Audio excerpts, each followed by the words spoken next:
Today's episode of the Just Keep Swimming podcast is brought to you by Audible. Audible is an online audiobook and podcast service offering over 10,000 books and the ability to listen to your favorite podcasts, including the Just Keep Swimming podcast. I personally use Audible all the time and suggest you take a listen to Intentional Living by John C. Maxwell. In this book, Mr. Maxwell shares his story on how he was able to live a noble and purposeful life and gives you tips and tricks so you can do the same. So please start your 30-day free trial now at www.audibletrial.com/JKS podcast, all lowercase. Again, that is www.audibletrial.com/JKS podcast. And if you have any more questions or concerns for the Just Keep Swimming podcast, you're always welcome to reach out to us on Facebook or on Instagram at justkeepswimming_podcast, or you can email us at jkspodcast702@gmail.com. And with that out the way, let's dive into it.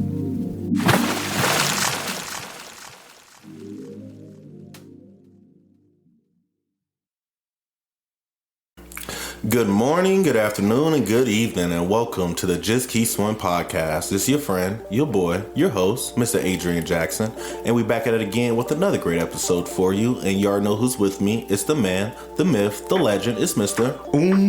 Twa. AKA 1-3. Yes, sir. How we doing today, brother? Ooh, I am sore, brother. Yeah. I'll say you look a little swole over there. Oh, shoot. You know, I was just glad to be able to start off on 135 on the bench. Okay. And do some reps on that. So, especially being out of the gym for like 2 years. Mm-hmm. So I think I'm doing pretty well. But man, shout out Steven and Anessa. They kicked my ass at the end. They had me doing these hits, which they made like 4 stations with different workouts. Mm-hmm. And 40 seconds on, 20 seconds rest. And we swapped between and it was like 4 rotations, so 16 workouts total at the end of the workout. And man, I had to lay on the ground just... You call them what, hits, you said? Yeah, hits. I don't know what the acronym stands for, but... High intensity interval training. Oh, there you go. Okay, thank you, boss. Thank you. But yeah, I'm feeling all of this.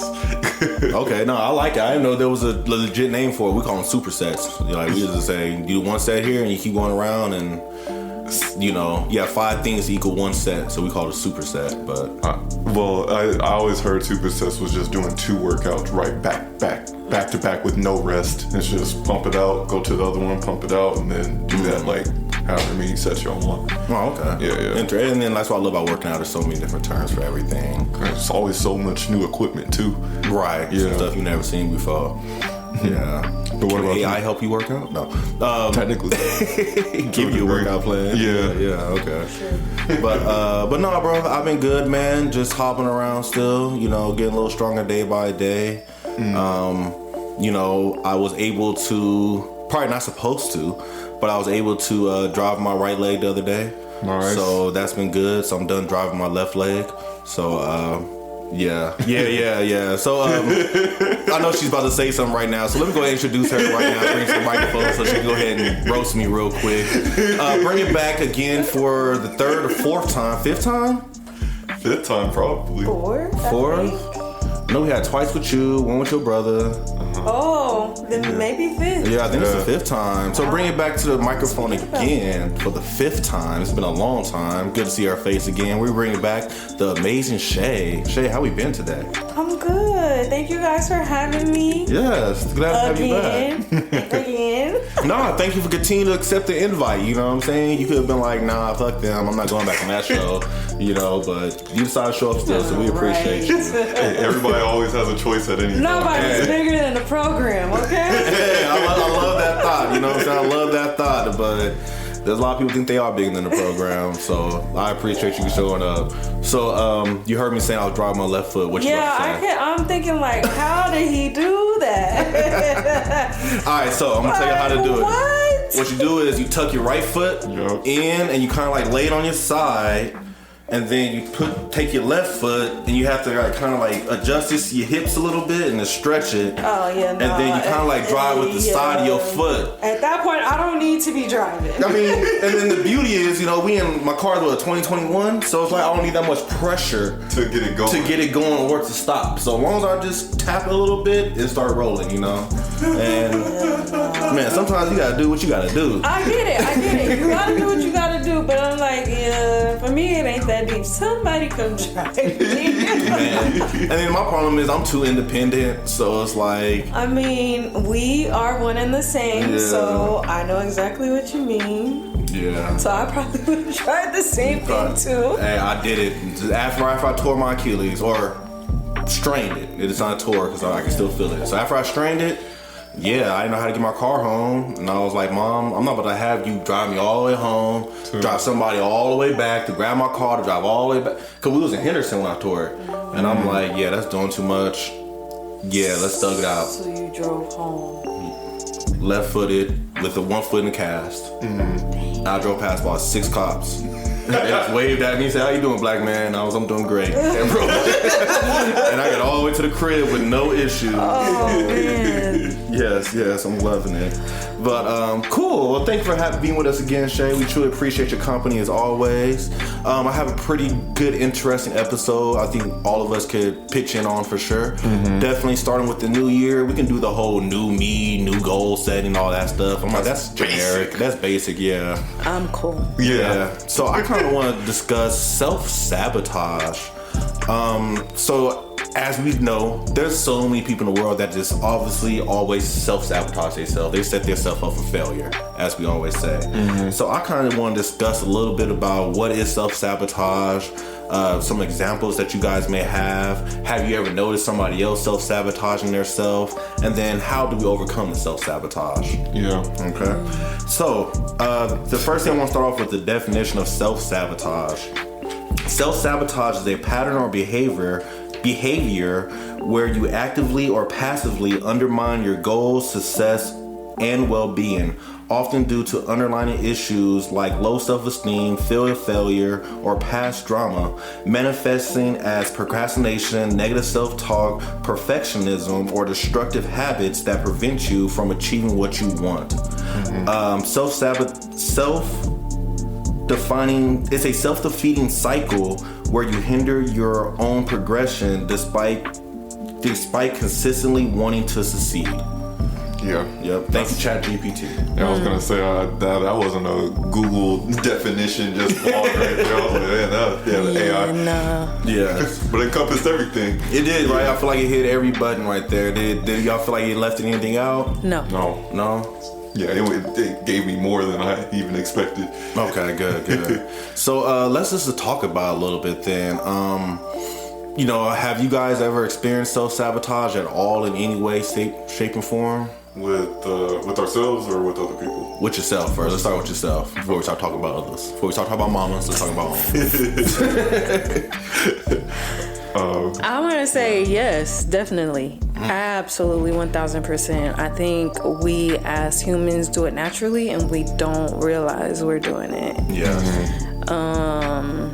I know with myself, I think self-sabotaging for me is overthinking. Yes. And I know like that can be like a toxic trait. When you overthink things, because then you get fixated on overthinking too much. Yeah, not You're actually stuck in it. Yeah. You never escape from it because you're just so focused on this thing that may or may not even matter at the end of the day. Yeah. No, and I agree with Shae on that one 100% because I think that's my ultimate self-sabotage. I overthink, and then when I realize I'm overthinking, I start overthinking my overthinking, and then I just can't realize how to turn my brain off. I just feel like I'm in this cycle Constantly thinking. Yeah, constantly thinking, and even if I know what I'm thinking is bad, I try to reshake it, and next thing I know, I'm in my own head fighting myself, you know? So I think that right there is the ultimate self-sabotage for me, the overthinking, no question. Yeah. I would say that used to be me, definitely in high school and early 20s. It's just couldn't find a way. I can't even tell you how I even stopped overthinking so much. I think probably just having conversations with close friends or writing it down, spending the blurb to ChatGPT to get some response. So there's like some sort of like, you know, dialogue, back and forth, and then at least it's like, okay, well, at least you can see some tangible evidence that, you know, you're kind of going in circles. So it's like not really doing anything for you. But personally for me, I would say, and I kind of do it every night, staying up late. I was just about to say that, bro. Yeah, I'm just a night owl. I can't go to sleep early. It's just I get active and creative and I guess more social to a degree when I'm up late at night, but in the mornings I'm just Isn't it crazy? Like your best ideas come like late at night. Yeah. I know that happens for me too. Especially in bed too. Yeah. And I'm like, okay, I gotta know. I gotta write this down before I lose my train of thought. 100%. I would stay up too, but I wouldn't go to sleep till like 3 o'clock in the morning. But two, that was because of my work schedule. So once I got off, I didn't have I wasn't sleepy. Yeah. So I would just stay up. And then my brain is just like going. I'm like, girl. Especially when you have nobody else to talk to. Yes, because everybody else is asleep. But now, I mean, my work schedule has changed, so I have to readjust like my whole schedule. Because now I'm on a regular... Oh, you're on a morning shift now, right? Yeah. There we go. But now I find myself like... Staying up. I can't go to sleep. And I don't even think it's like insomnia. It's just like I'm not tired. I don't feel like it. Yeah. So I think I have the same issue. Definitely with me going to these schools. I was saying like, it's 2 o'clock in the morning. I gotta be up at 7. Yeah. And I'm still up. But then too, I think like a lot of times they say it's self-sabotage for myself. I won't turn the TV off, knowing I can't sleep with the TV on. You know what I'm saying? Yeah. So it's like, in order for me to doze off, I like to have the TV on. Next thing you know, I'm gonna watch another episode. I'm gonna watch another episode. Strolling for sure. You know what I'm saying? I can't put my phone down at night. Like I'll turn the TV off and I'll pick my phone up, and then it's like I might as well let the TV on and maybe a bag of popcorn because I'm fully up now. You know? Yeah. So that's one thing that gets me. My biggest self-sabotage, I think, though, it's gonna laugh. The midday nap. It doesn't sound bad, but the reason I feel like it's self-sabotaging for me is because it keeps you up later. It keeps me up later, 1, and then 2, I shouldn't be taking a nap around 2 or 3 o'clock in the afternoon on a work day. When I got phone calls and text messages and stuff to come through, because then I miss stuff. Especially on other shit. Especially on salary too, huh? Yeah. Salary, bro. School gets out at 1. I got no reason to be at the school. I'll come home. Ain't nobody texting. Ain't nobody calling. No emails coming through. I'll sit my ass on the couch and lay down, take a nap. I'll wake up at 4:30. 2 missed calls, missed text message, email, respond immediately, and I'm like, oh shit. So now I gotta play the catch-up game because I was lazy midday and decided, you know what, I'm not gonna do nothing instead of to continue to do something. And I think that's like one thing that always self-sabotages me is the idea of not getting what I need to get done before I start the rest. You know, because then I play that catch-up game all the time, or I always feel like I'm a step behind, but it's like, you shouldn't have slept from fucking 3 or 4, you know, on a Wednesday afternoon. You should have been up then. So it's complicated for me in that regard because, bro, sometimes I need my nap. But I was about to say a midday nap sound like a luxury. It is. It's a luxury. Like, definitely not have no kids or nothing, but... Yeah, because how many adults get to take a midday nap? Exactly. I know I don't. Exactly. You know what I'm saying? I love me a especially midday during nap. the week, too. Yeah. And you have the luxury of working from home? Well, it's sometimes. Hybrid. Yeah, see? I mean, I'm full-time in the office. Yeah, see, and I wish I could be full-time in the office sometimes, because then I feel like I'll avoid that self-sabotage. I love being able to come home early, but then when I come home early, that's my self-sabotage of me. Like, I should have stayed in the office to get more work done. So then when I did leave, I'm truly done, not just leaving when I'm ready to leave, you know? Because, I mean, with the field I'm going into, like CS and stuff, I'm more than likely going to have to work remote every once in a while, or probably the whole time, depending on what it is. I'm like, I know I have to go to like a work study area outside of the home in order to get the work done, because otherwise I feel I'm gonna self-sabotage myself hella hard. Yeah. And I think that's what it is. Doing work at home is bad for me. That's setting myself up for failure. Yeah, because you don't have the boundaries. I don't have the boundaries in my house. I break it. Like, that's why I hated working from home. When I was working from home, I was like, being in the house, wake up when I'm ready, clock in. I gotta be clocked in by 9. I'm waking up at 8:55, and I'm just signing in real quick, and I'm gonna go lay back down and brush my teeth, and then make me a whole breakfast. And then I'm finally gonna check emails by 10, and it's like, that's real. That's self-sabotage, you know what I'm saying? So that's like some stuff like that, where it's like, I know that I don't need to be in this environment to get my goals accomplished.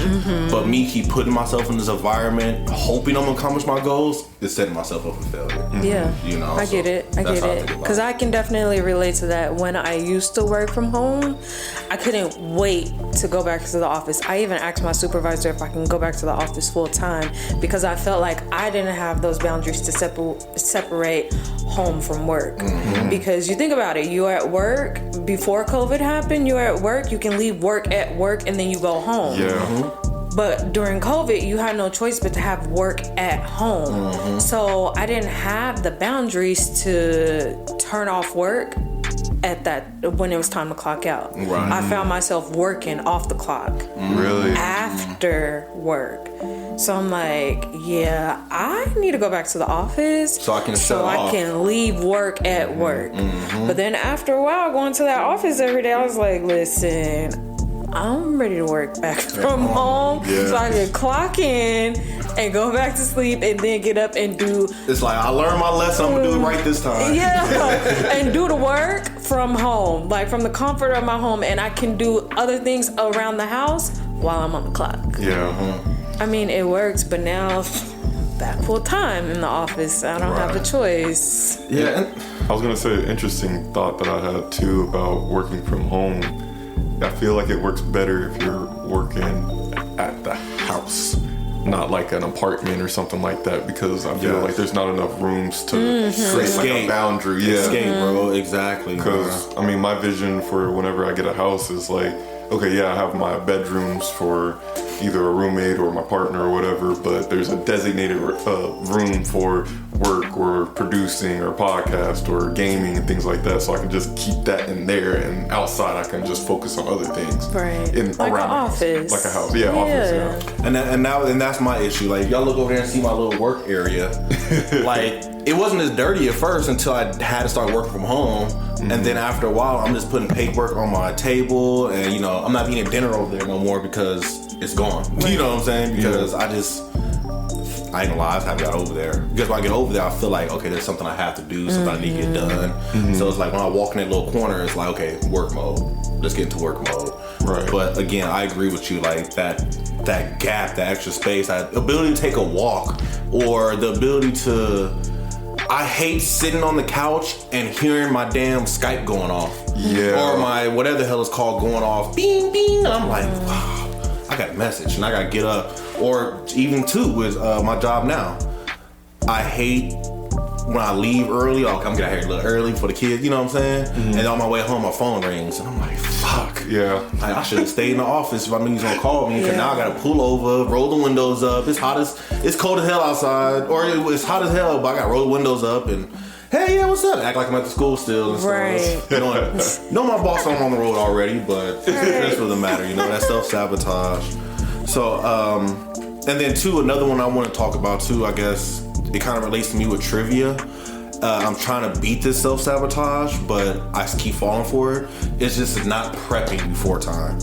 So, prime example, when I go to these quizzes, I'm not the best of readers. I'm getting better, but I'm not the best of reader. I know this. I need to read the quiz beforehand. If I don't read the quiz before I get there, 9 out of 10 times I'm gonna stumble over about 5 or 10 words when I get there. You know what I'm saying?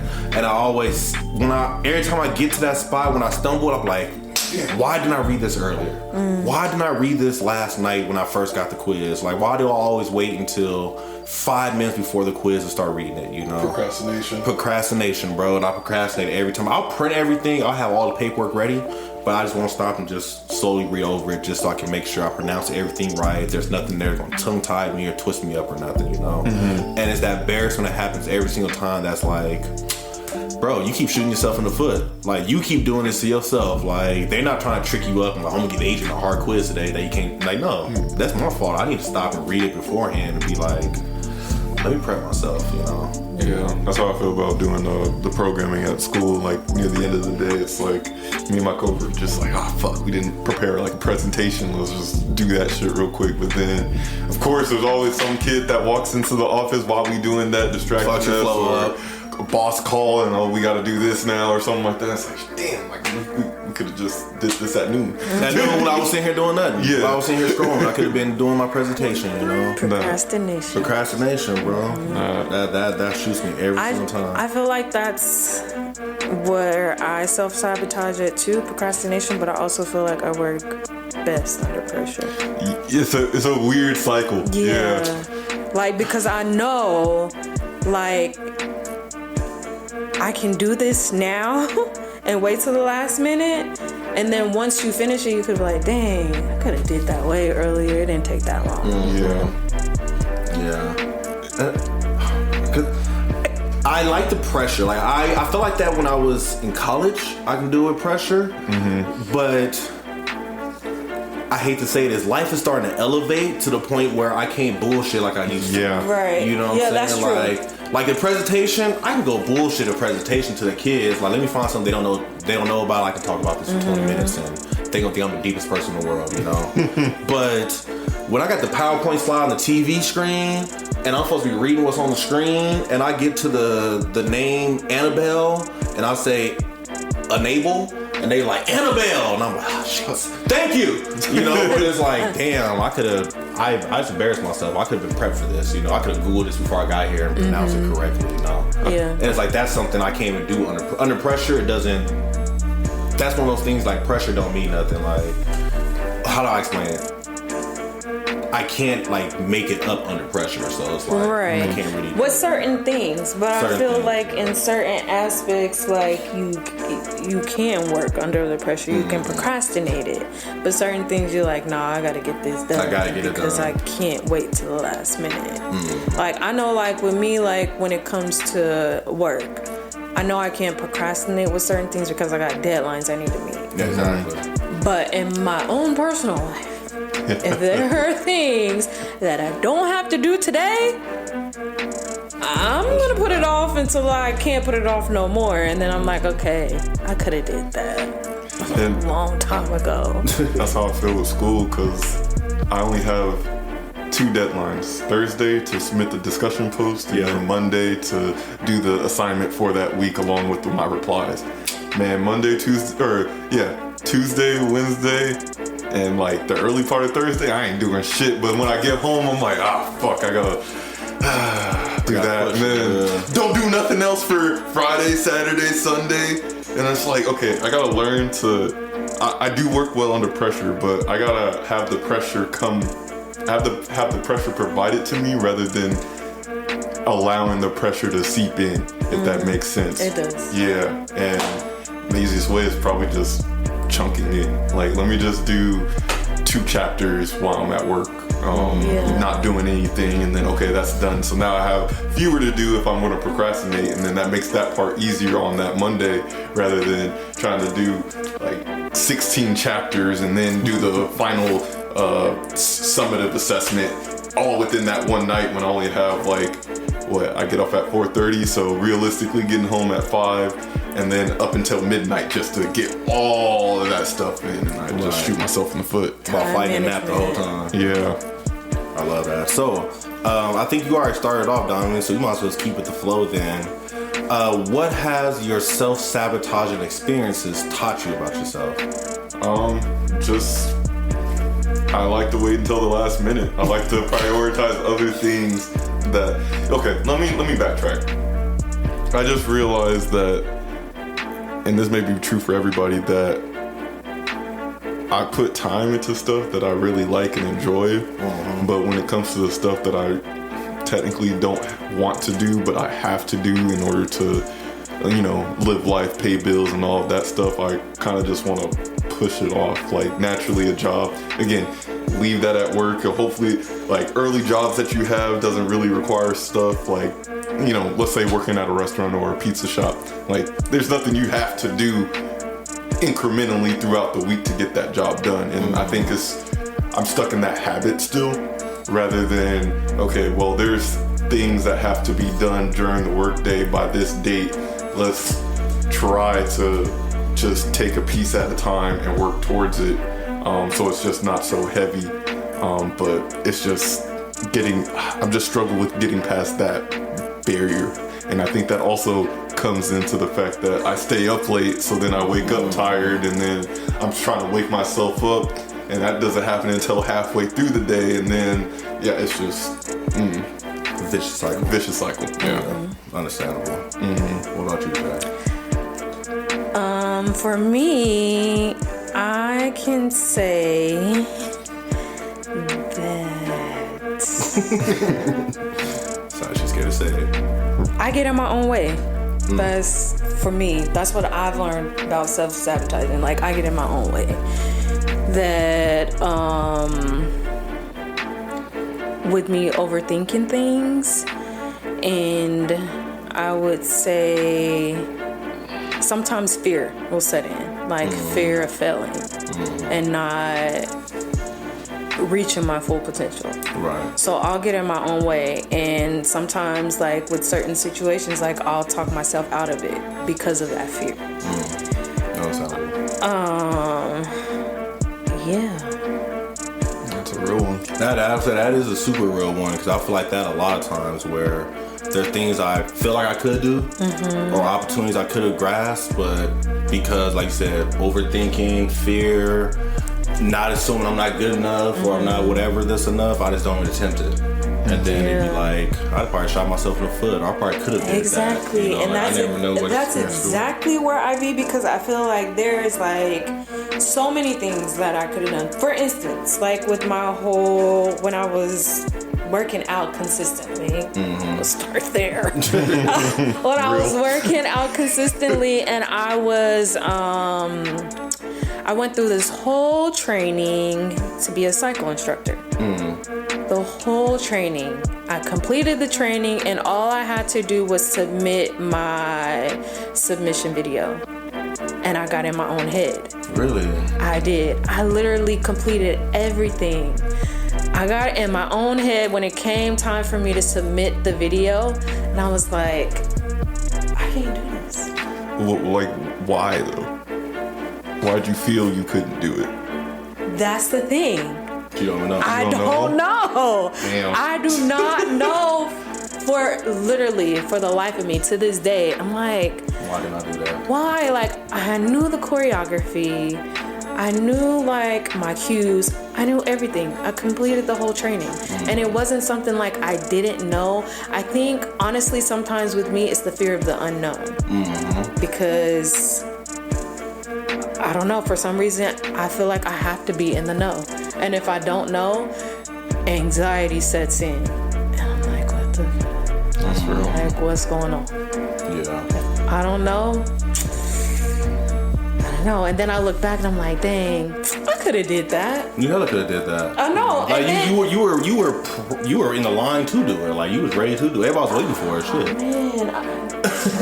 Man, and even still to this day, I was like, you know what? I am definitely gonna put that on my bingo card for this year to Go back into it. get back into it.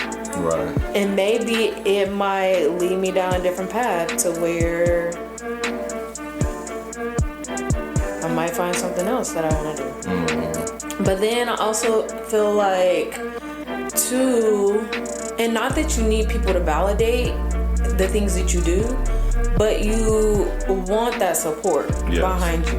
Yes. And I think at a point, like, I don't feel like I had that support, but I still should have did it regardless of who supported me or not, you know? Yeah. No, and it's funny you said that, because that was what I was going to say about myself, was that a lot of times I feel like if I don't have the backing to do something, then I'm scared to do it. Like, I don't feel as confident to do certain stuff, you know? Like, you know, the podcast was easy. I had bro had my back, you know? But like when I was doing trivia, when I first started, it was just 100% just go out there and learn how to speak a little bit. But then it started turning into like, I want people to come out and support me. I want people to come out, I want people to come out, I want people to come out.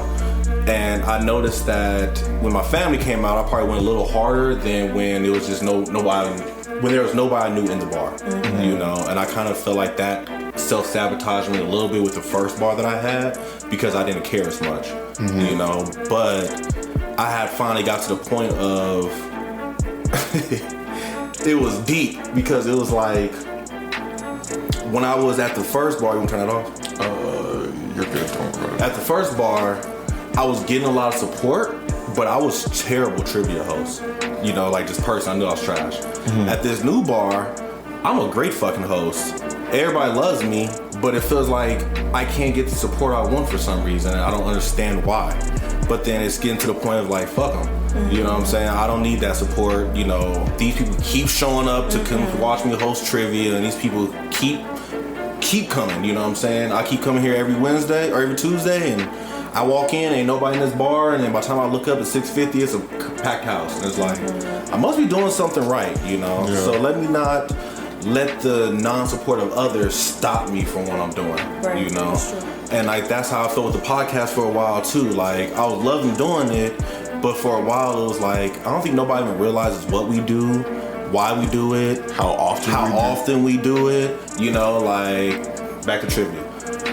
Y'all be mind blown on how many times I love my parents, but you'll be mind blown how many times my parents call me at 6:30 on a Tuesday afternoon, and then they go, "What you doing?" "I'm about to host trivia." "Oh yeah, you do that."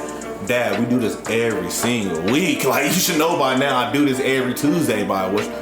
After a while, I'm like, no, fuck it. Y'all probably never gonna realize it. You know what I'm saying? Y'all have a lot more going on in your life. Let me keep doing what I'm doing to enhance myself, you know?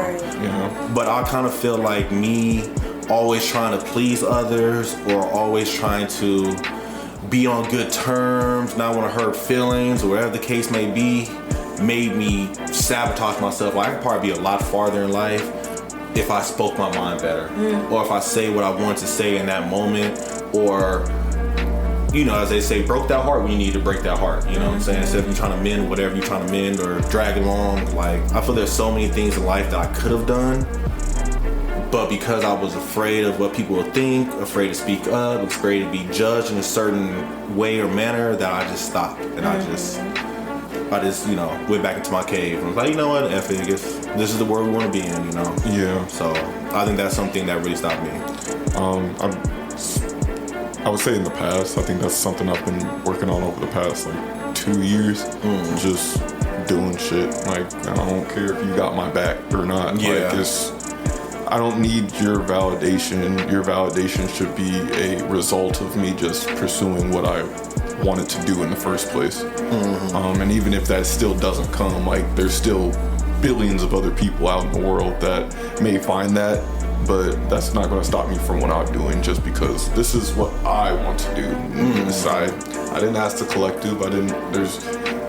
If I'm doing something, there's most likely not going to be a collective with me in the first place. So why should I hinge my value and like my confidence on that? And I think that's just really helped through the situations I've went through in the past year or two.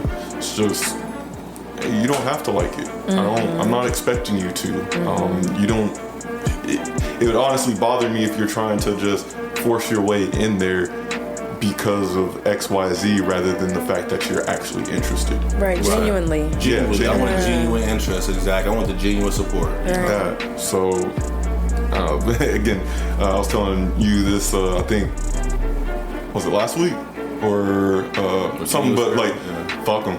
Yeah, like that's literally been my motto for the past couple months. It's just originally as a joke in the game, like when we dog somebody as a group, and then it's like, or if we lose, it's like, fuck them, on to the next. Yeah.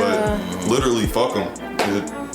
not in the hyper vigilant, hyper independence type of way, but just more so I trust myself, and at the very most / least, I got God on my back, so that's all I need. Yeah, absolutely. That's almost like let them. Yeah, let them. And as I was about to say that, we're talking the let them theory right now. You read that book already?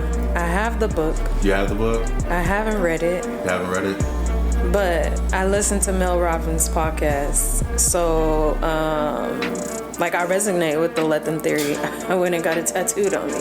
Really? As a self-reminder. That's let them. That's dope. And it's funny you said that. One thing that blows my mind is shout out Mel Robinson, because I got the book, I downloaded the book. Last few weeks, everything's been coming in twos, and that's been letting my mind know that okay, maybe this is what I need to pursue. So with the let them theory, I downloaded it. I heard somebody speak on it. I downloaded it, and then Raven got it for Christmas. Yeah, because I bought it for her. And when I saw her pull out the wrapper, I was like, oh, guess I really need to read this now. Mm-hmm. So I started listening to it, and then ironically, my cousin texted me. He's like, yeah, man, I'm listening to the book too. And I was like, oh shit, you listen to it too? So now we about to start a little book club with stuff like that. So send my invite. Yes, we'll do. I mean, because like you said, you turn on TV at night. Mm-hmm. I'm reading a book at night. That's why I don't go to sleep, because I'm up. And a lot of the times it's urban fiction. But hey, you reading though? You getting your vocabulary up? Yeah, like what? But Mel Robbins, that book is definitely on my list, as well as the 12-week year. I never heard of that one. I just got that book as a Christmas gift from one of my friends. Okay. So it's pretty much like, you know how you set goals for the year? Instead of setting goals for the year, you set them for quarters. 12 weeks. That's deep. I guess I haven't read the book, but I guess it's supposed to make the goals more obtainable, rather than, because you have like a date. So pretty much like, you know, you're supposed to make a SMART goal. If it doesn't have like a end date, measurable time, right? Then it's pretty much just that, that's a goal. A wish. Yeah, literally. Yeah. So I have like, you know, some self-help books that I want to read, but send my invite for that. I got you. Now I'm gonna have to read it. Exactly, and that's how I look at it. I'm like, if anything, I'm gonna have to finish it now. And you know, we actually want to discuss it, so I'm going to take something out of it, you know. Mm-hmm. But you know, side note, my mindset is it may not all be self-help books, but I kind of feel like I want to focus on like just all books that are going to be some type of helpful in its way or form. Like one book I want everybody to read is called the Napoleon of Notting Hill. So I love this book. It's one of my favorite books out there. Mm-hmm. And the story is just crazy because it shows you how a bad mindset in an adult, it shows how adults sharing a bad mindset can become a lifestyle for a kid when they grow up. So literally, super small summary of it. There was a guy who got elected king that turned all the traditions into a joke. So originally it was just like, you know, come to the boardroom, blah, blah. But he was like, I want to take this back to the 1800s, and I want you to walk in with, you know, come to America style with 20 dancers, and they introducing you, and then, my lord, and they all speak like that. He wants that feeling. And he always says it's a joke, and he thinks politics is a joke. But some kid that was looking up to them thought he was the man. Mm-hmm. So he took all this man's jokes and thinking this is real life stuff that we need to practice, we need to focus on. So as this kid gets older, he's like talking to the king again. The king is like, that's a joke. But my lord, you said it all this time. He was like, I was joking with you. And the kid doesn't understand. What do you mean it was a joke? Like, I lived my life off this philosophy. It was a joke this whole time. Yeah. And it's really deep like that, to the point where it just shows how what we do in society will pass on, you know. Mm-hmm. Funny ass story though. Like I was in tears laughing at it. Like the idea of the king saying there's a war, but I don't see no propaganda. So he'll run to the newspaper office and start to create his own propaganda and post it all over the city himself so people can talk about the war that's happening. Like it's stupid shit like that, but it's a great story though. I mean, and I feel like that's even more prevalent just because of social media today too. Oh my god, bro. Like now that you said that, and you could now need to go back and read it again with social media in mind now. Yeah, because I mean, this is the main reason why I deleted the Instagram app for so long too, because it's just like, oh, you got all these people that are unqualified, and I don't even think anybody's necessarily truly qualified to talk about a relationship between man and women or each other. But that is the worst. I hate that. Yeah, it's like you can't teach nuance. And nobody understands nuance. And I'm like, you saying all this shit based off of your personal experience. Yes. And while I can't invalidate that, but you also have to realize that there are so many fucking factors in this life that you can't predict anything. You can't just go off of one fucking rule to rule your life. You can only control yourself if you want to live by that rule, but be prepared for the consequences that come with it, good or bad. Right. So like, just stop just saying shit. Like, you don't have to express every single thing inside of you to have some value in this earth. Like, again, it goes back to what we were just talking about. Fuck them. Like, if you believe that, go ahead and believe that.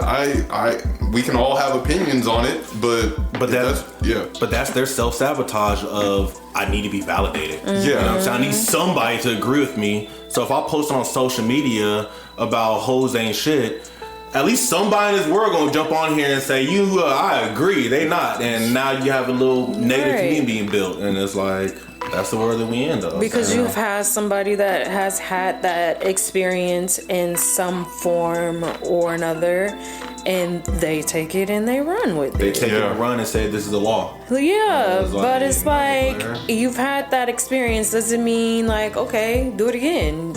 You're not gonna have the same experience. No. Unless it was the same exact person, the same setting. Yeah, but then that means you didn't look at yourself. You didn't change nothing. Yeah. You've been the same person for the last 5 years. You need to look at yourself and not the other person. Now we have to do some self-reflection because we can't keep pointing the finger at other people. It frustrates me because like I do love deep conversation and things like that, but like sometimes the questions it's just like, dude, I don't know. I can't answer that because there's too many things that could affect everything else, and then everybody else has their own unique experience. Like I can kind of give you an idea, but I mean, I don't think that's a real question to even really be asking at this point. It's just, it's answering it in itself. Your whole idea of even asking that question is the answer in itself. We don't know. Right. So just do it. Don't stop it from letting you do whatever you're doing that you want to do. Just do it and go find out, because life is going to be the best teacher out of anybody else on this earth. Just go do it. Figure it out. Exactly. Best experience is self-experience. Exactly. If you don't experience it yourself, you can't speak on it. That. I mean, just because you experienced it don't mean that's going to be the same experience for somebody else. Exactly. Or your same experience the next time the opportunity arises. Exactly. You know what I'm saying? Like, you really have to learn to switch some stuff up. Right. Whatever it is. So my question for you guys is, and this is something I've been thinking about recently, is being too self-aware also self-sabotage? Yes. Yes. Yes. How? Nigga. I'm just curious. It wasn't like duh or anything, but like, you hit it like a pain point in my head. Yo, stop thinking so much. Like, yes, it's good to be aware of that shit, but if you're only living in your mind, you can't apply anything that you're thinking about. So why are you so self-aware? I'm not saying it's bad. I think everybody does need it. But again, there's a balance. Sometimes you gotta be in the moment.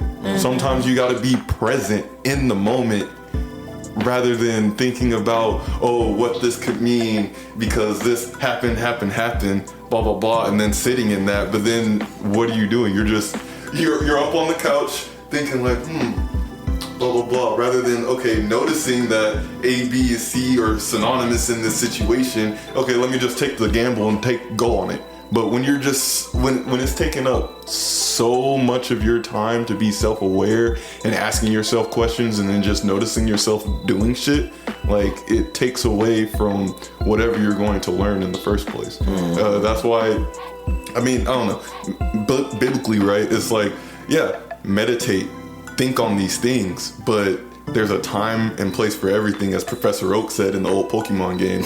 Yeah, you got a time to do this, but then now it's time to do that, because otherwise you're going to be sifting in this thought loop that's not going to change because you never did anything to apply it. Right. So I just, and the reason I'm so passionate about that is because I was like that for a long ass time, and I judged other people for it too. So it's, or judged other people for not being self-aware, and it's like the pain that has brought that to me and to other people, like it doesn't help. Like just live, just live, and whatever happens. I just feel.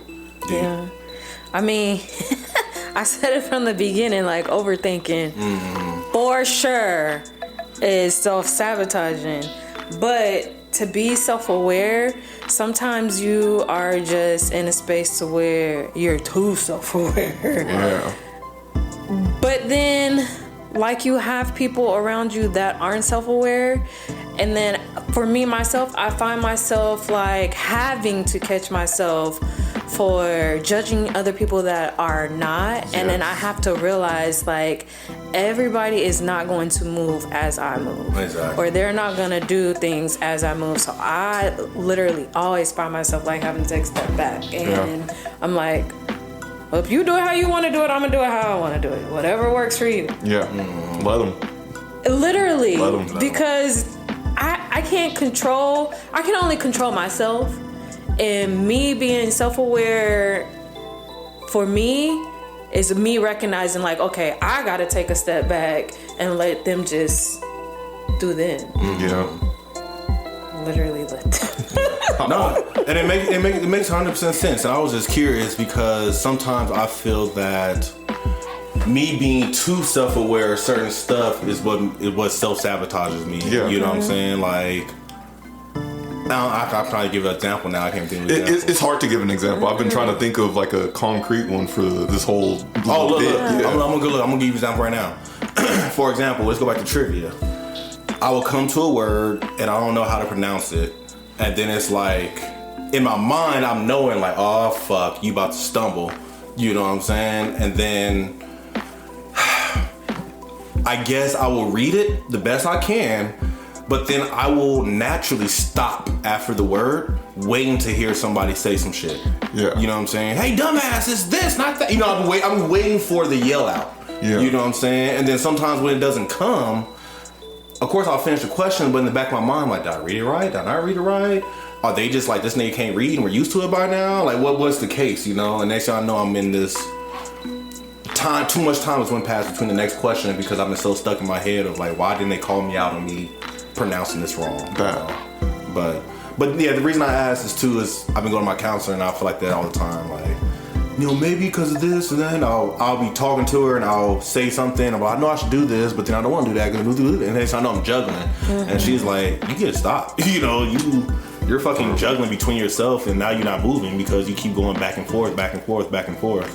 And I'm like, yeah, I don't know what to do. It's just like if I just feel if your self-awareness is preventing you, if you're using self-awareness and it's not making you take a next step, then it's not serving you. Okay, that's deep. Because I mean, because at that point, like, even if you talk to somebody else, like, they're gonna say, okay, well then do this, and then you're all like, but yeah, I feel this way and blah blah blah, and it's like, okay, then do that, and then it's like, but this is, I'm like, you gotta pick one. You gotta pick one, because nobody else can figure it out except you when you do that thing. So you just gotta do it. Be aware of the options you have. That's great, because a lot of people don't understand that there's options for things, and they just get into this like auto living cycle. Right. But being able to understand the choices is a great first step. But that's only half the battle. You gotta pick one. Something with fighting games too. Something Gerald always says: make them make a decision. I throw out a fireball right here. They can either jump over it, shield it, something, but make them make a decision, and I'll react off of that. And then the cycle keeps going, and that's why I like fighting games, because I don't have time to just think about and plan all this shit. Like, it's just go, adapt, make choices, see the choices, adapt, go, choose, and then go from there. And then at that point, like, I feel you don't even really, it's not on the forefront of your mind. You can focus on other things while that habit that you built is able to, just show itself because you've already done the work. Right. Deep. I love it. Anything you want to add to that? No, Donovan's the man. Oh yeah, Donovan's deep. Yeah, Donovan's really deep. Donovan got the... You think he was older than me? So let's go ahead and go to the last section of today's conversation then. How do you notice when somebody else is self-sabotaging themselves?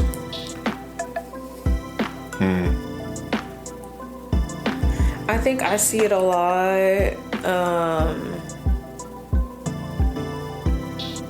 in like relationships. Yeah.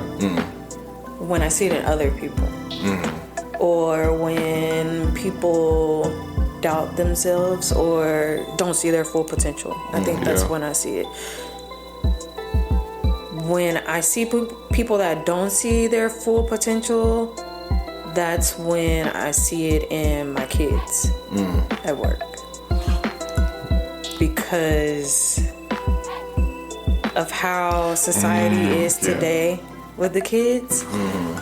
Like, I just feel like the kids today are 10 times different than we were. Like, they don't care about nothing. They risk it all and don't even worry about no consequences.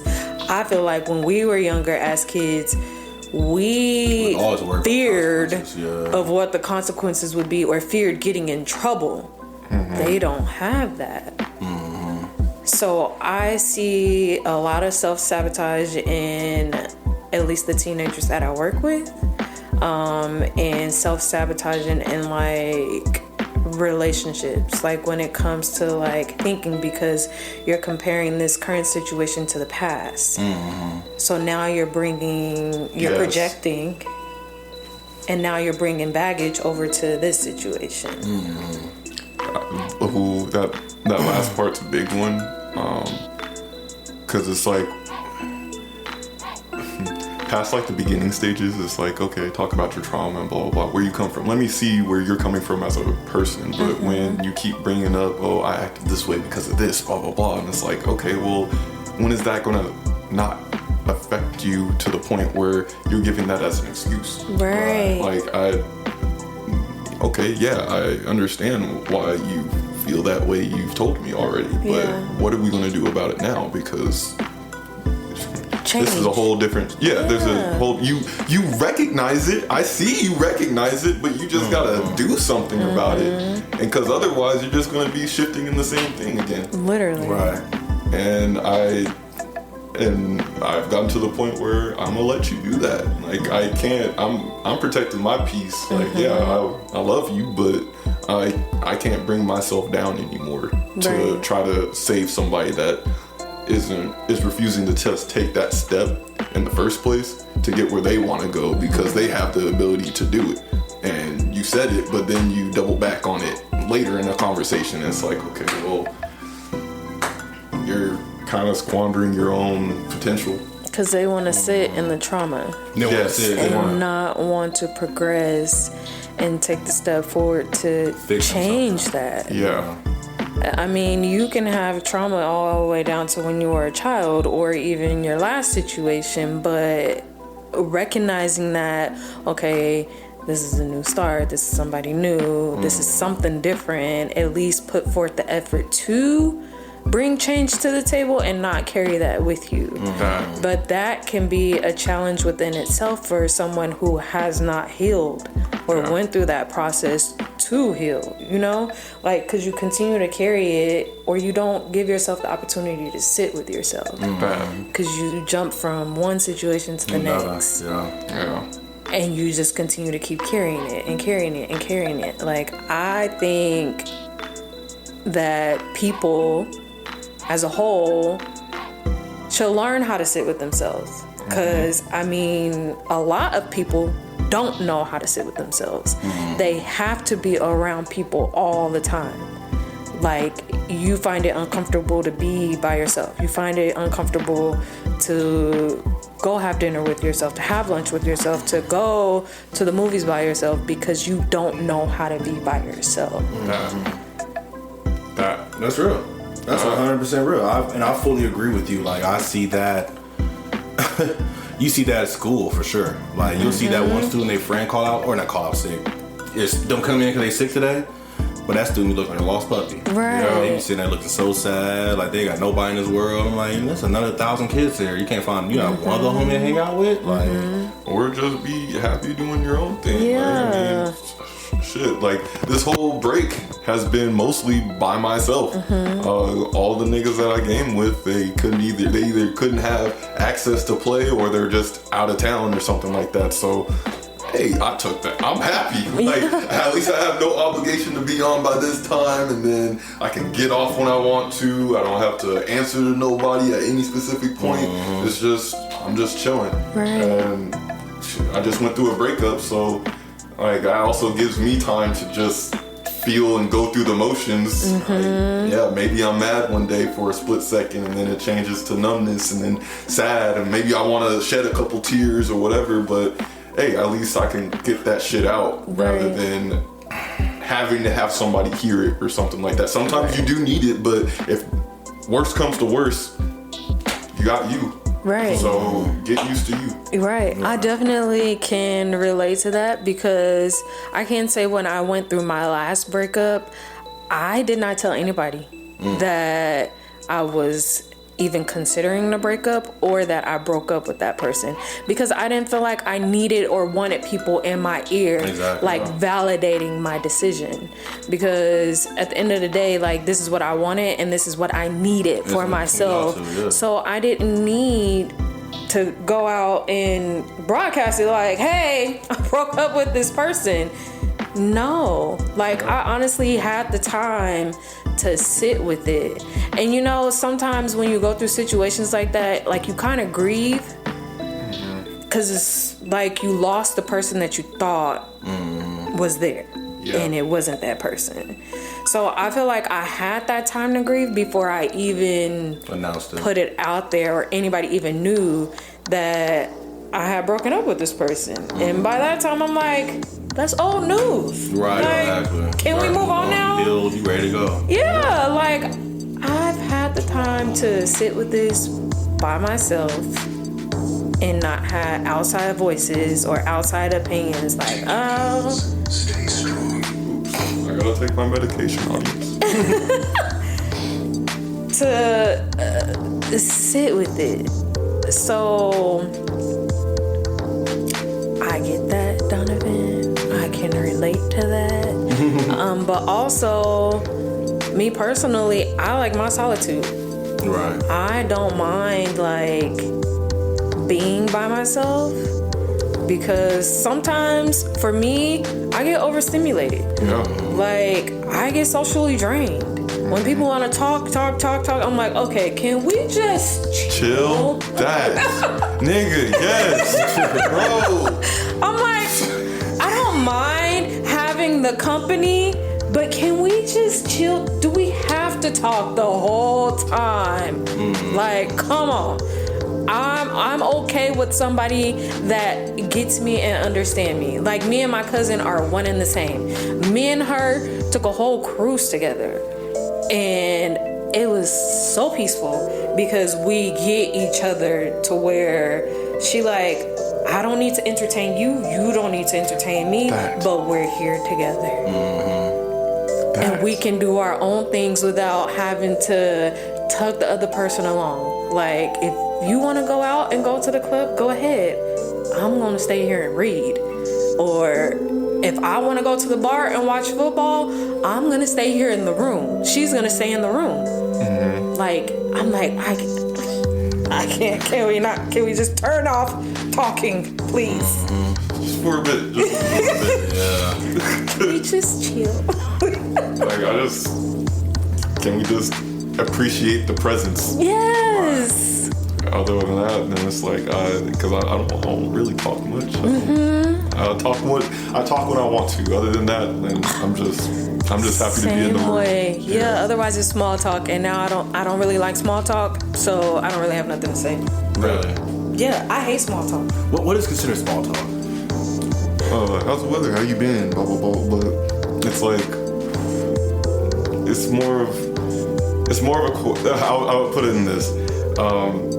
When there's a chance that whatever we're talking about doesn't really matter. Like if the information I'm trying to give doesn't really include us conversing, like, or connecting. I go to work every day. I see you one time a day, or I see you one time every month, right?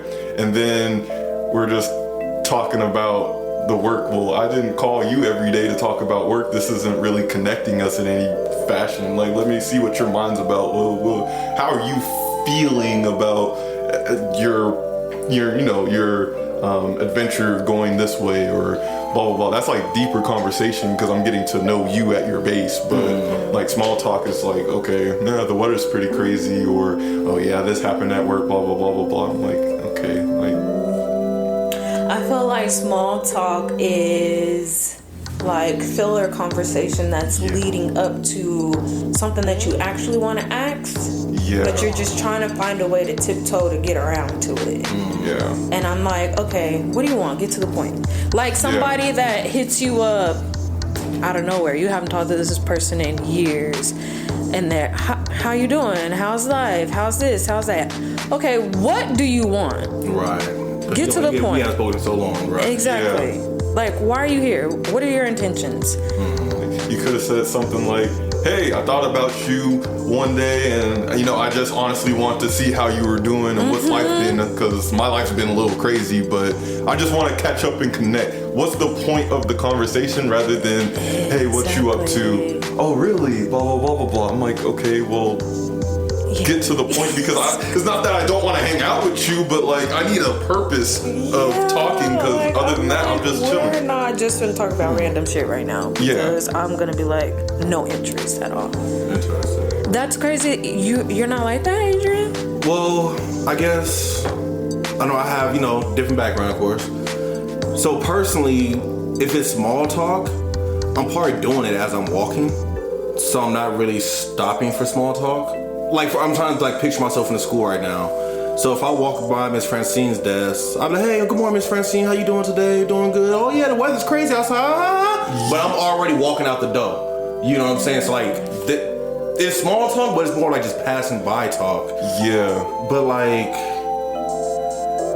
no. I don't know. I think that's more like passing talking. Yeah, that's fine. Yeah, but small talk is somebody intentionally coming to you, having a conversation with you, because they could either be having a conversation with you because they want to get some information, like they want to dig and be nosy, but they're making little small conversation to lead up to that point. Yeah. And it's just get to the point. Yeah. You didn't even care about what the fuck you're even asking. Exactly. Yeah. But I think, I don't know, I feel like you're more extrovert than I am. Who, me? Yeah. And that's how I feel. Like, people say I'm extrovert, but you can have a conversation with people. Like, I see you having conversations with people in public. Me, I'm like... And that's the problem, I don't. Like, I will have quick small talk in public, but usually that's the cashier checking me out. How's your day going? Walking around my boot on. What happened? Ah, man, I was playing pickleball, blah, blah. But at the same time, It's very nuanced. It's hard to. It's hard for me, and then I guess it's hard for me to spot because, sad to say, nigga, I've been at the house by myself for the last 3 days, so I haven't talked to nobody. You know what I'm saying? So it's like I when it's like it comes, I kind of probably like appreciate it a little bit because it's like, shit, I don't know, that's why I use my voice. You know, but. I don't know. I never really thought, and I always hear it. I don't like small talk, or I don't like the "how was your day" talk, or whatever. And it's kind of like I appreciate stuff like that though, because I guess I'm a middle child too. Yeah, I remember that. I got an older brother, older sister, younger brother, younger sister. So a lot of times I don't get attention. So it's like when you get that attention, you kind of like thrive off it a little bit, you know. But you can. It's not so much that. It's more so like you can tell the genuineness of the conversation. Right. And then so small talk. I can understand the probing talk. Yeah. Dude, the probing of how you doing today, how was, you know, when you can tell when someone's about to ask you for something, I can understand the probing where they're just poking you to see if you pissed off, you about to be mad, you gonna cuss me out or what, or maybe you're in a good mood and this would be a great day to ask you something. I get that. But like, I don't know. But then too, now I think about it, I may cut it short. Like if somebody comes in and says something to me, oh, I'm doing good, how can I help you? And I'll go straight to it. Yeah. Like I don't even probably do most of the small talk. That's part of why too. I'll probably cut it short and go straight to it. Like definitely if I'm working, I'm busy, what can I do for you? I'll go straight to it. How can I help you? What do you need? Even at trivia, they walk up to me, what's up? You know, like, I'm not here to talk. What do you came up to me, you must want something, so what do you want? And I think that's part of the mindset I get. But I never understood small talk besides, hey, how you doing? You know. I guess another way to probably try to understand it is like, just whenever the conversation is ambiguous. When you just can't tell what's the point of the talking in the first place. Like, okay, example, like, okay, let's say you're trying to hit on somebody, right? And, you know, it's like, hey, how you doing, blah, blah, blah. And it's like, okay, that's just kind of basic talk. Are you going to say you like me? Am I going to say I like you? Or, you know, whatever. Like, let's kick that part off first so I know the intention of what this conversation is going to be, rather than trying to figure out what's going on, because at that point it's like I don't know if you're hitting on me or not. Right. So I'm gonna keep it 100 with you now.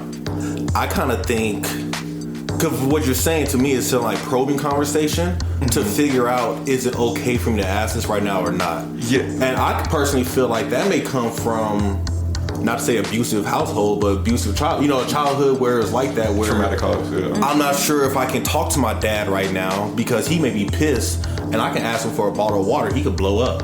You know what I'm saying? So it's like I have to probe to see, how are you feeling right now? You know, and I feel like I had to do that with my mom a lot too. I used to have to probe before I even think about asking for something, because if she's not in a good mood, I know better than to ask right now. Right. You know what I'm saying? But I guess my frustration with small talk comes from, and maybe this is something I need to realize and say, like, everybody's not like me, right?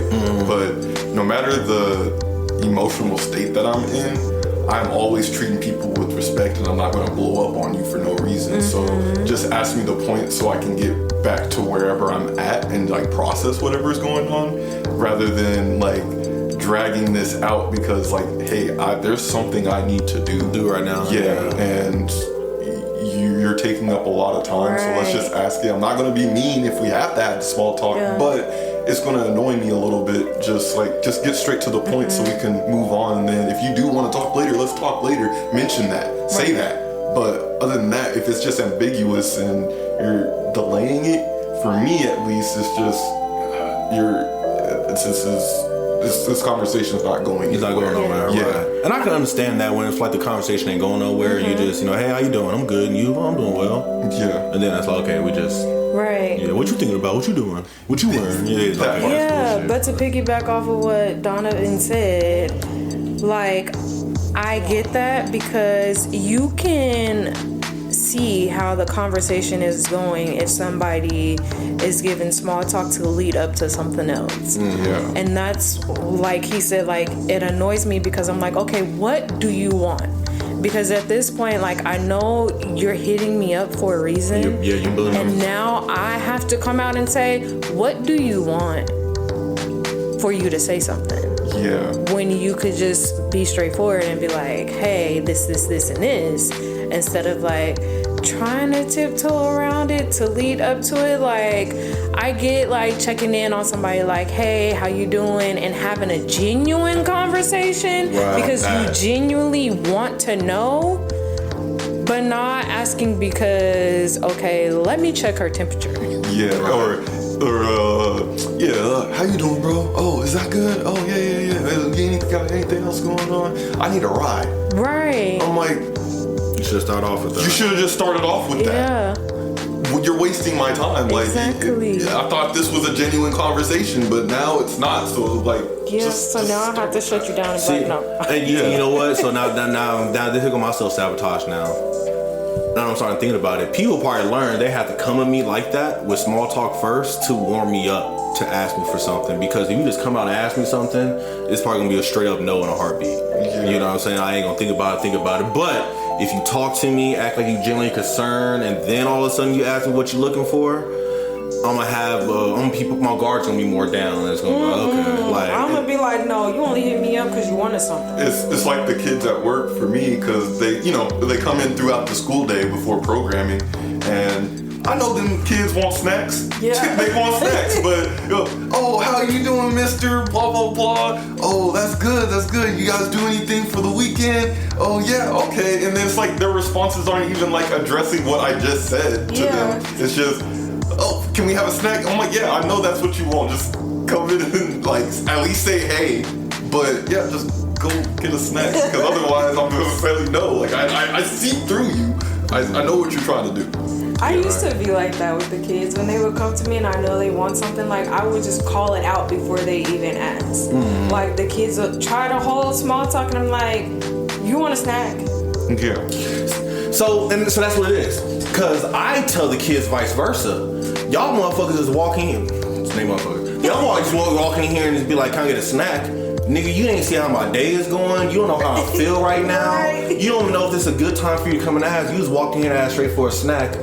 I might tell you F off and never come back because I'm in a bad mood today because you came on the wrong day. Like, so I tell them, like, when you guys walk in, before y'all, don't just go to Miss Simon and say, hey, Miss, can I get a snack? Like, ask her, how your day going? You good today? Yeah. You know, ask her about her weekend. Ask her something to show that you genuinely care before you try to get what you need. But that's the thing where I feel like it's just like a very nuanced thing, because like I told me and my coworker told the kids that too, but it's more framing it. We gotta frame it more as like, be genuinely interested in the person that you're talking to. Exactly. Rather, because then if you're just telling them, hey, say hey, how you doing? It's like, well, then you're just also kind of teaching them half-assed to warm people up just to get what they want, rather than actually having empathy and like humility and like actually speaking to a person rather than talking to them. Right. Just to get whatever.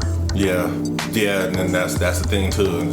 Everybody's a different teacher, I guess. I don't even know. That's deep. That's hella deep now. It's just nuanced, and I feel, again, through life experience, that's how kids and us as adults figure that shit out too. Yeah. So now, like I said, life experience.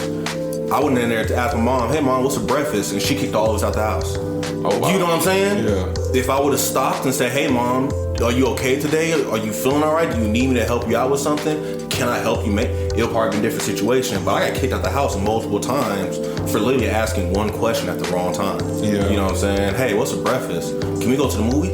Fucking movies, and we all get kicked out. And we also be like, what the fuck just happened? Mm-hmm. But that wasn't the time to approach her asking for something like that, you know what I'm saying? But I mean, also at the same time, it's a two-way street too. Like, I think that's something that your mom would probably have to like really. Oh, and then she has said now, she needs some counseling and stuff. But that's the thing. Like from my childhood, that's where I grew up. Same thing with my pops. You know what I'm saying? Shit, how many times he knocked out. You experienced it. You got the nice side of him. That's what you don't understand. You got the nice side. A little like middle school and after, but like early on too. No, nigga, you wasn't getting the punch in your chest. I did get the punch in my chest. Everything off the counter in the kitchen and say clean it all up again. Takes everything out the cabinets and throw it all in the sink and say clean all this shit up again because you ain't cleaned one pan perfect. And then when you ask for a new pair of shoes, I can't get you no new pair of shoes, mom. They got money. And they come in with a whole new couch. And you be like, You know what I'm saying? So this would be like, I don't know how to move sometimes. And that's why I don't ask for nothing either. I go do my shit myself because I can't ask for help. Same here. Yeah, I'm a solo style like that. I saw some of that. Probably not to the depth, but I definitely understand the. Like, I don't even know. That's why I didn't talk to you guys for anything. Like I didn't know how to ask how you guys are doing or what you got. I just peeked downstairs. They got a face on them. I'm gonna step back. Man, for real. Yeah, but read the room. Read the room. Yeah. Yeah. So it's so nuanced. It's so nuanced. No, I love it. I love y'all. Okay, great side conversation. I love it. So let's go ahead and go back to self-sabotage. I would say let's go ahead and just wrap this episode up because I'm pretty sure we're about an hour over right now. Shoot, about 13 minutes over. Oh, perfect. Yeah. All right, cool. So the last thing I want to leave us with is there a quote that you guys like to share about self-sabotaging? Something you may have heard in the past, in the future, in the present, or something that's Googled right now? I've always stick with me, and I've said this one before. Comparison is the thief of joy. Yes, I love that one. When you compare yourself to others, I think it's very important to focus on your journey and follow the purpose and the journey that God has set for you, because that is solely for you and no one else. Yeah. Lovely. I love that one. And I'll just say something my old therapist told me, like, you never know until you do it. You never know until you do it. You can't keep thinking about these scenarios and stopping that from doing what you need to do. Is that going to work out for you? We don't know. You got to do it. Right. So just Shia LaBeouf, do it. Yeah. No, 100%. And I think one thing I was telling the kids recently is don't count yourself out. Yeah. You know, it'll blow your mind how many students I had for a field trip. And the second I say, oh, there's going to be a grade check, they don't even come get a packet no more. You know, oh, I got all half semester, I can't go. You know what I'm saying? Like, that don't mean nothing. Like, Gave up. Yeah, you gave up. You didn't even try. Like, I had some 8th graders that they had like 3 Fs in their class, 2 Fs, a few with 3 Fs. So I gave them all a paper to say, take this to your teacher and turn it in. Give this to your teacher, say that I want to go on this field trip, but I'm trying to understand how I can raise my grade up. What can I do? If your teacher signs this paper, you can go on the field trip. I'm gonna give you the numbers. 90% of the students who brought that paper back, I lied, 100% of the students who brought that paper back had it signed for the teacher and it said yes. The 10% students that didn't bring it back were the only ones who did go on the field trip. Why? They counted themselves out. They just assumed that they gonna say no because they don't like me, so I'm not gonna go. And it's like, she had 4 Fs and she here and she had the same teacher you got. Right. But she had the nerve to go up there and say, what can I do to bring my grade up? Can you sign this paper? You were too scared to do it, and that's made it so you can't go on this field trip now. Right. So it's like, you never know until you try. Like, you really never know until you try, you know? That's true. Yeah. I love it. Self-conceived notion of failure before you even actually tried. Yeah, exactly. You know, fears are a lack of awareness of the other side. You know, so yeah, let's try to face these fears. Let's try to step up in our confidence. Let's try to trust ourselves and love ourselves and know that, you know, can't nothing hold us back but ourselves. You know, we're our own worst enemy. The only person that can beat me up is the man in the mirror, or a woman in the mirror, or wherever you consider yourself in the mirror. So, yes. The woman. Yes. Anything you guys want to say you're still swimming to when it comes towards self-sabotage? Mostly just doing my homework on time. Just being ahead of the game, because if I do that, then I can have more free time to do whatever the fuck else I want. So I love that. I think I know for me is, fuck, I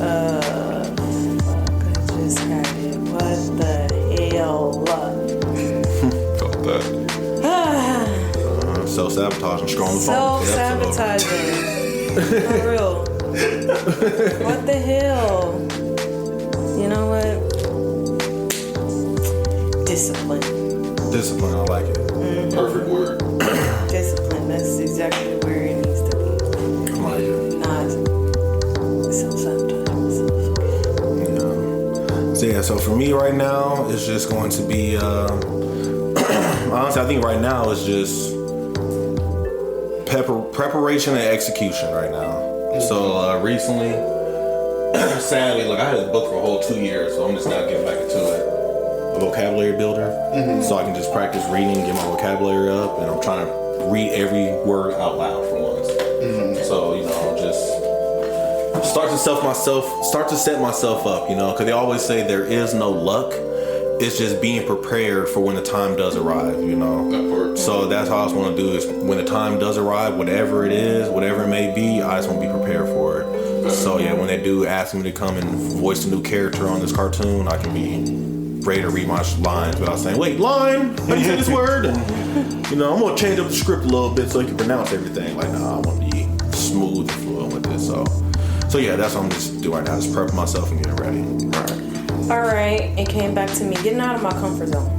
Yes, there we go. I like that one. Yeah. Get out your comfort zone. Getting out of my comfort zone. Get off that Because couch. I think that's the first start. Oh, really? It's not necessarily the couch, but definitely getting out of my comfort zone and putting myself in uncomfortable situations to get comfortable. Yeah.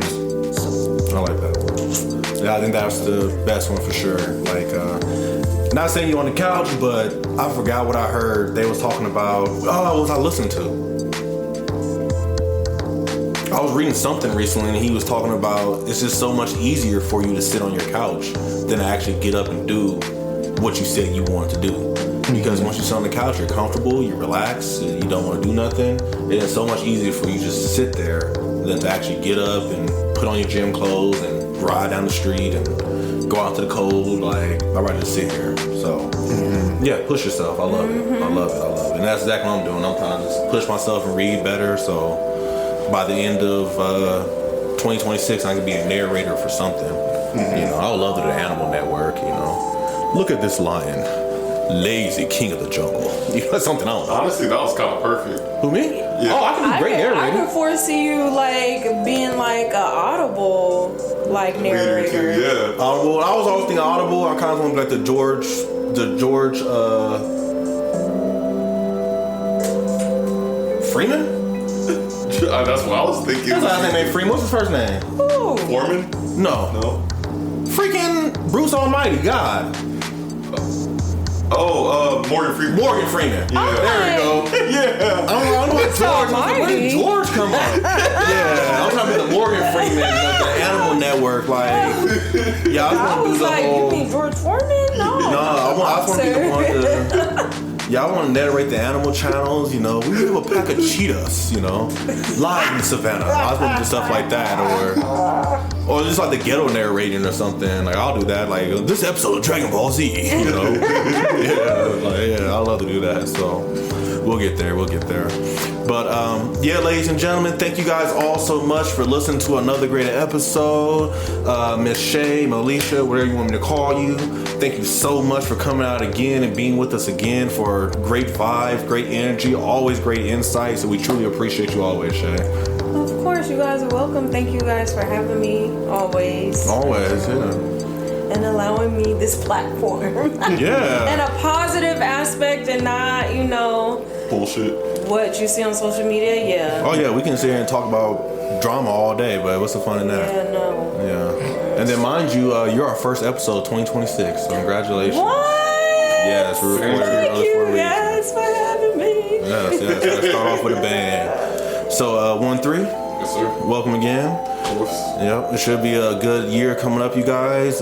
We do have some book club events we're going to share with you guys, as well as get some more business owners out here.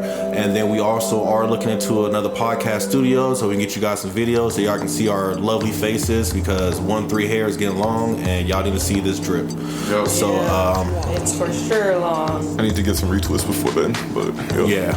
But I need a haircut always. I always need a haircut, but whatever. Nah. Yes, but anyway, with all that being said, we hope you guys had a great day, a marvelous afternoon, a splendid evening, and remember to just keep swimming. Shae's supposed to say it with us. Just All right, let's keep start over. swimming. Let's start Keep over. swimming. Swimming. All you gotta do is swim. What's wrong with that? Let's go.